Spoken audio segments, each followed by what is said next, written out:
record kahit saan? Wala eh. Eh, baka dun sa mga missing persons. Baka nandun yun. Wala rin eh. Pero alam mo, nagtataka ako, Dok eh. Kasi parang, bakit dito siya napadpad sa atin? Feeling ko may ibang motibo yan eh. Alam mo, iniisip ko rin yan eh.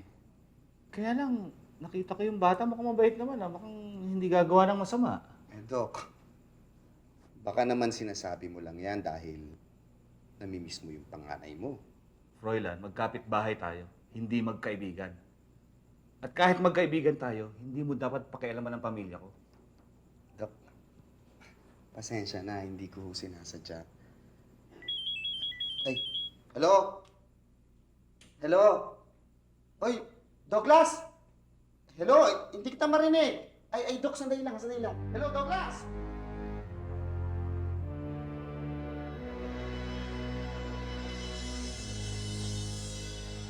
So, doon ka na pala nakatira kila Doc Alan. Oo. Doon po siya nakatira. Pero po yung suot niya, kay Kuya po yan. Oo. Eh, hindi namin nahanap ni Doc kung taga saan ako. Sabi po ni Daddy, may amnesia po siya. Ano ba po ibig sabihin ng amnesia? Ang ibig sabihin ng amnesia, yung mga taong nakakalimot sa mga nangyari sa buhay nila. Ikaw ba, meron ka bang mga naaalala sa mga nadaanan ninyo kanina? Wala eh.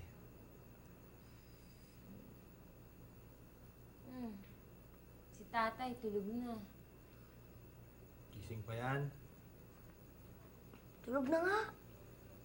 Sabi ko sa'yo, yan, nakapikit na, oh. Hindi naman nakakatulog ng gabi yan eh. Umaga na yan kung makatulog. Tay, akayat na kayo. Tulog na kayo. Di ba ako inaantok? Sulaheka na yan. Huwag ka muna umalis, papakilala kita. Good evening. Hi, Han. Nga pala si Rafael. Siya yung may amnesia, si Hector. Congressman, ikaw pala si Rafael. Sige, sit down. Salamat po. Ate Melissa, alis na po kami. O sige, dali niyo na rin yung mangga. Okay. Sige. O sige. Anong baog ko? Baka mahirapan ko. Ano na po Okay. kami? Ingat kayo, ha? Sige Sige po. po. Busin niyo yan, ha? Nay.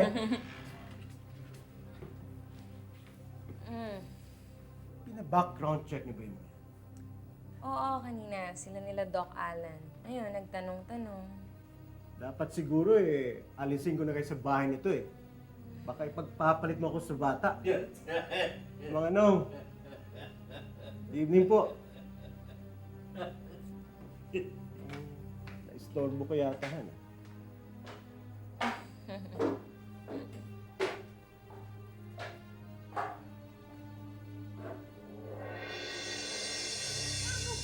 Froilan, makinig ka nga sa akin. Anong gagawin mo?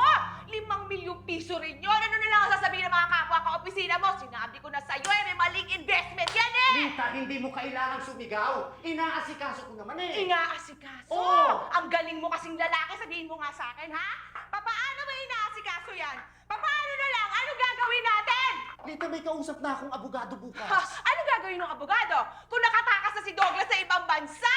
Nakakahiya. Paano ko pong malaman to ng mga kapatid ko? Wala na akong mukhang ihaharap sa kanila! Mag-hysterical ka tulad ng ginagawa mo? Ha? Pwede balita tumahimik ka na dahil inaasikaso ko. Froilan, kailan na lang tayo pupunta ng States? Palagi nilang nauudlot! Ano mo kasi ang hirap kasi sa'yo? Masyado kang maluho. Puro antik ang gusto mo. Diyos ko, yung lab. Paano ko nalang bibilin ngayon yung lab? Paano yung lab? Tumigil ka na nga, Lita. Froilan, business ko yon! Kumikita ako doon! Ano sabi mo? Kumikita ka? Oo! Ha? Bakit? Eh, isa pa lang naman nabibenta mo dyan, ha?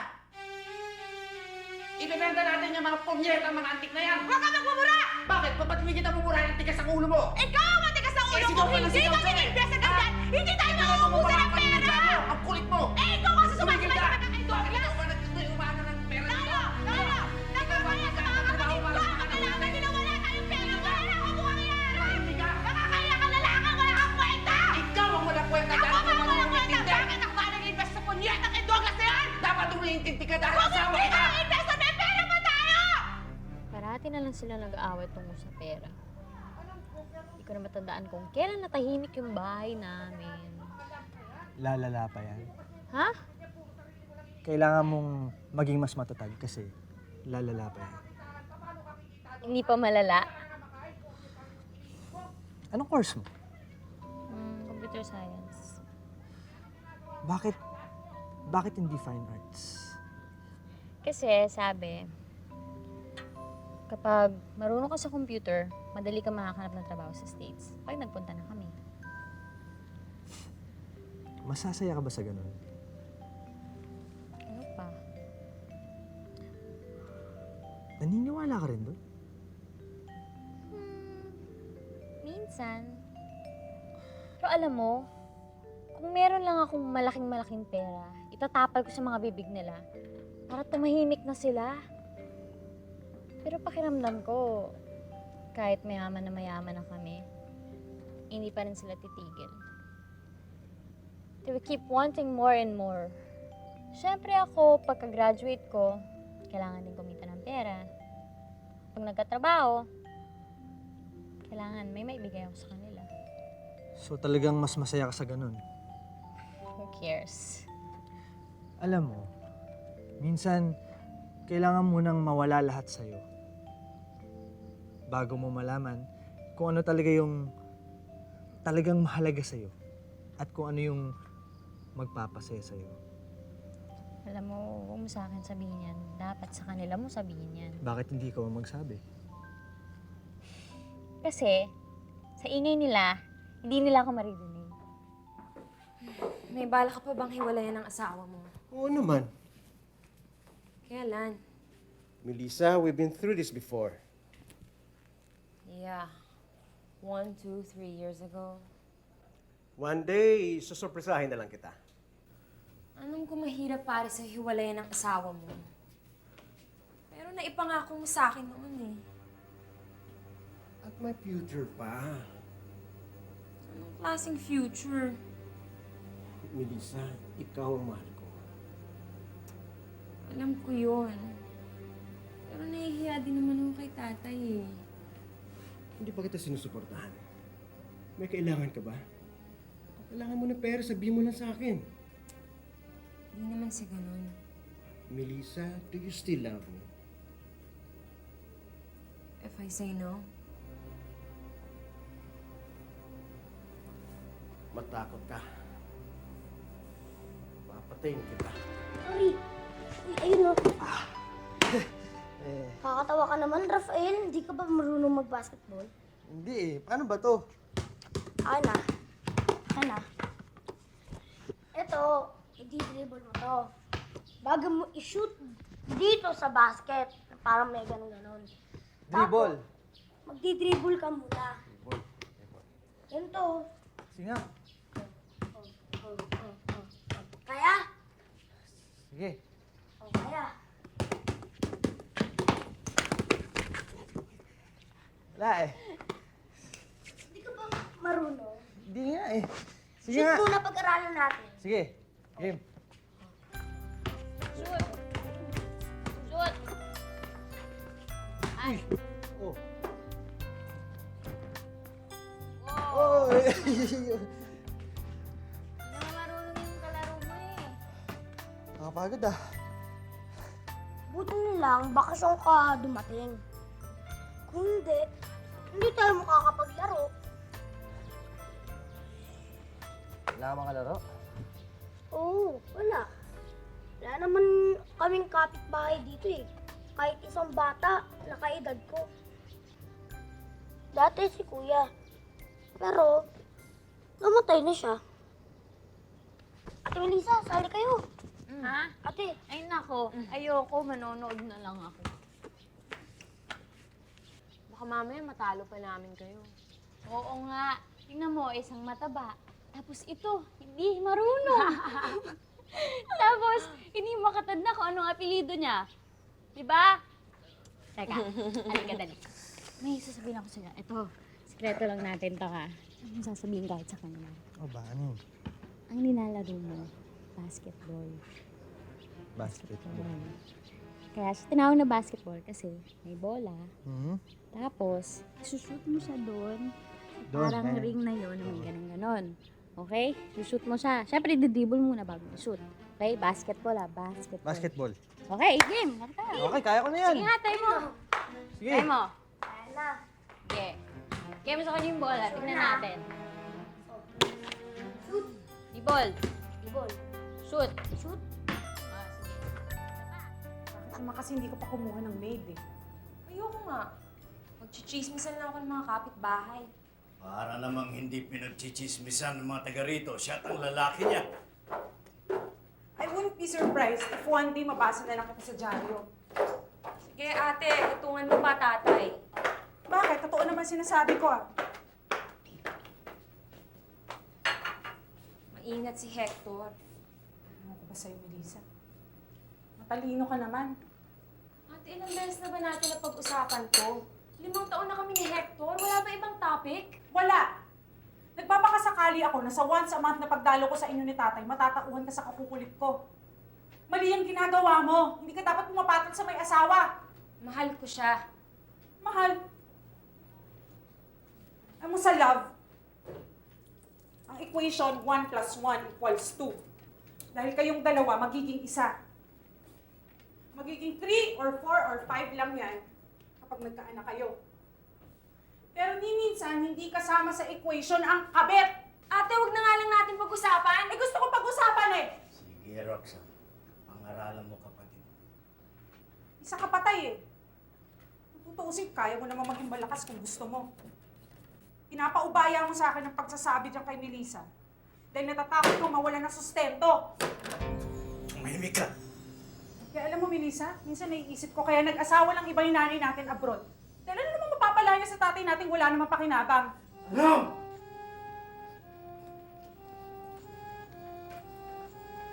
Tignan mo tuloy ate, ginawa mo. Kaya ako siya matauhan sa mga sinabi ko. Easy ka lang ate. Dati naman hindi ganyang kabilis uminit ulo mo eh.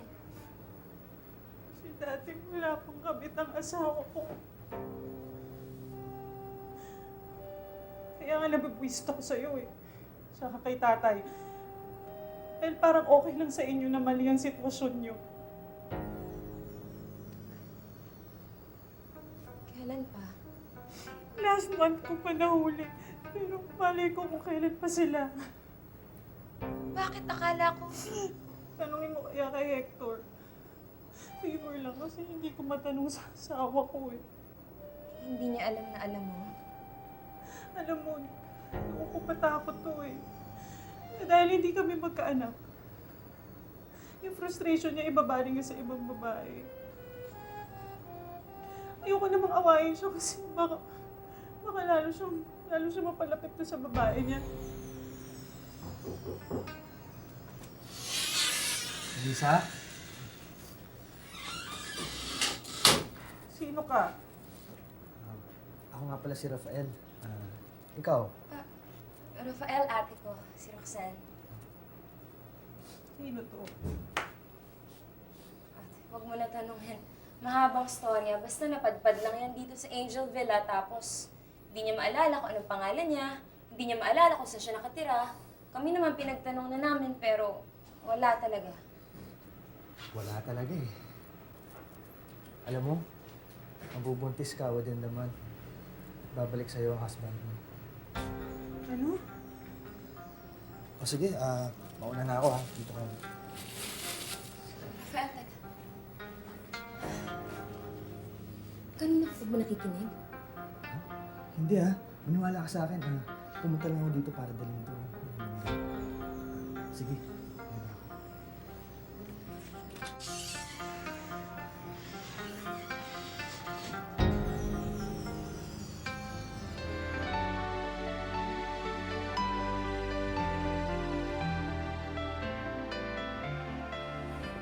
Ali, baby,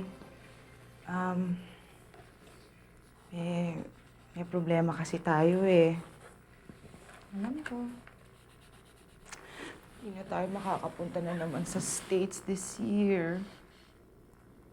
Okay lang. I know. You're disappointed with your dad. Pero this time, kailangan tayo maging supportive. Kahit na ang laki-laki ng pagkakamali niya, kahit nakasalanan niya ang lahat ng ito, Ma. Hindi ako disappointed dahil hindi na tayo pupunta ng States. Dahil hindi ko naman pinangarap mag-migrate. Ikaw lang naman may gusto nun eh. At dahil gusto mo, kung anong-anong ginagawa ni Papa, para makaipon, para matupad yung pangarap mo. Gusto mo kasi, mag-aarbo eh. Napaka-pretentious mo kasi. Gusto mo, mayaman tayo. Palagi may pera. Bumibili ka ng mga antiques dahil ang mayayaman. Maraming antiques. Ayaw mo ng simple lang. Kaya tignan mo, nahahawa sa'yo si Papa. So what? You're blaming me? Kinakampihan mo pa ang papa mo? Ma, wala akong kinakampihan sa kahit na sino. Hindi ko lang maintindihan. Hindi ko lang maintindihan kung bakit hindi tayo masaya. Ali, masaya naman kami ng papa mo. Kahit meron tayong konting money problems, pero all around naman. Ma, talaga? Magiging masaya ka? Kahit na wala tayong ganitong bahay? Kahit wala yung mga antiques na yan? Kahit hindi na tayo pupunta ng States? Ali, hindi naman kasi ganun kadali yun. See? You can't even answer me directly. Ali, don't talk to me that way. I am still your mother. Concerned lang naman ako sa'yo, Ma, ang ginagawa ko. Good night.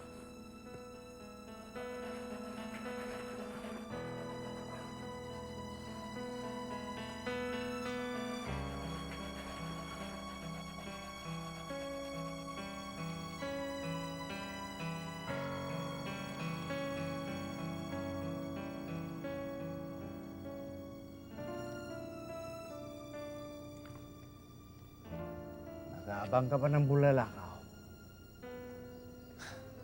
Pinapanood ko lang ho yung mga stars. May sinasabi ba sila? Minsan, kapag nagtatanong ako,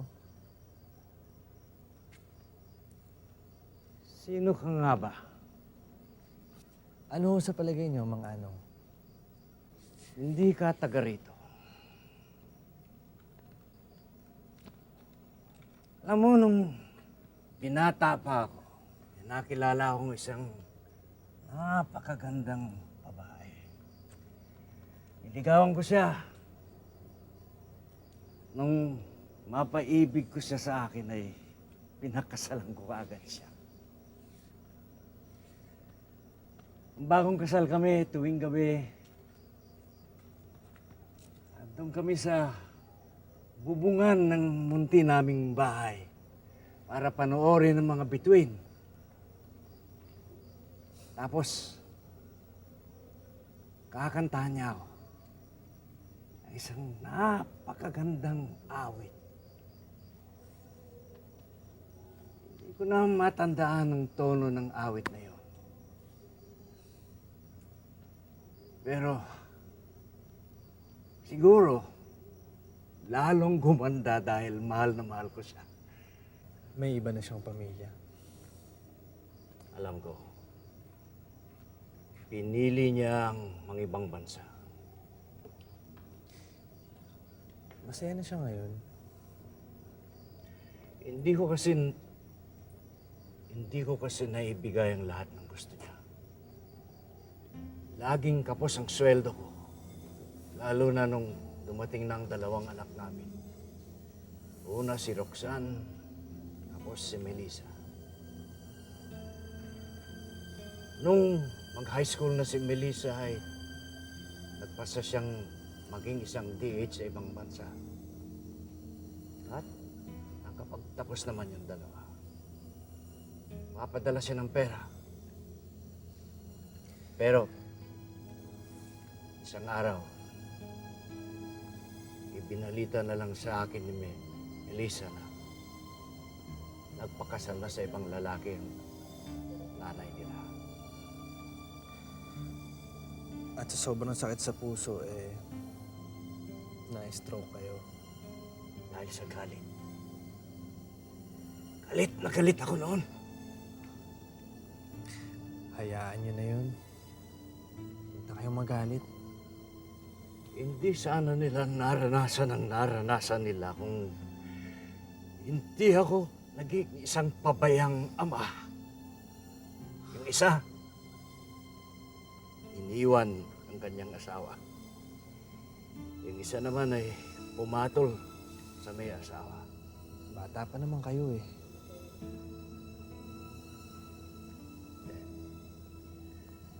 Matanda na ako. Wala na akong magagawa. Siguro, dadaling ko hanggang kamatayan ng sama ng loob. Mang Anong, ano hong magpapasaya sa inyo?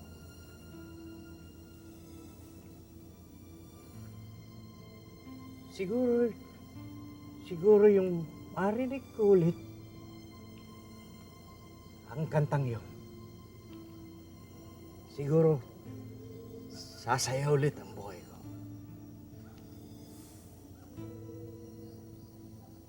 Mang Anong, tumingin ho kayo sa langit. At ipikit niyo ho ang inyong mga mata.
Anak. Maraming salamat.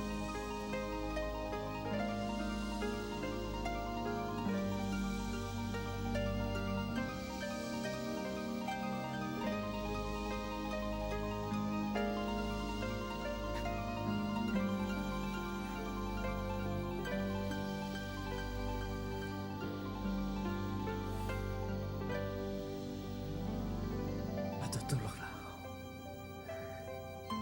Salamat,